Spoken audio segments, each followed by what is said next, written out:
मित्रांनो, आता आम्ही छावा मूवी पाहून आलेलो आहे घरी. आता संध्याकाळचे 12 वाजलेले आहेत. आजचा आमचा शो होता आणि घरी यायला जवळपास 12 वाजले.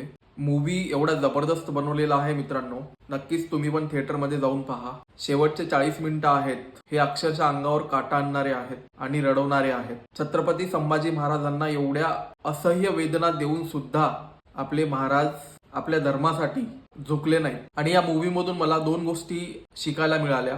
म्हणजे आपल्याच लोकांपासून धोका कसा भेटतो. नंबर 1, छत्रपती संभाजी महाराज यांना जी कैद झाली ही त्यांच्या मेहुण्यांमुळे. आणि औरंगजेब यांनी आपल्या स्वतःच्या बापाला 7 वर्ष कैदेमध्ये ठेवलं होतं राज्य करण्यासाठी. ती काय त्याची मुघल नसलेली नव्हती, ती मुघल सल्तनत याचे तो स्वप्न पाहत होता. त्याच्यावर राज्य करण्यासाठी आपल्या बापाला 7 वर्ष त्यांनी कैदेत ठेवलं होतं. आणि त्याला आपल्या बापाला तो पाणी सुद्धा प्यायला नाही द्यायचा. तर तेव्हा त्याच्या बापाने एक पत्र लिहिलं होतं त्याला. त्या पत्रामध्ये औरंगजेबच्या बापानी म्हणजे शहाजहांनी त्याला असं लिहिलं होतं, ए मेरे बच्चे तू कितना विचित्र मुसलमान है, ए मेरे बच्चे तू कितना विचित्र मुसलमान है जो अपने बाप को पानी के लिए तरसा रहा है. आणि शत शत प्रशंसनीय है वो हिंदू, शत शत प्रशंसनीय है वो हिंदू जो अपने पूर्वजों को मरने के बाद भी पानी देते हैं. तर अशा प्रकारे हे पत्र औरंग्याच्या बापानी म्हणजे शहाजहांनी औरंग्याला लिहिलं होतं. म्हणजे तुम्ही विचार करा तो किती क्रूर प्राणी होता.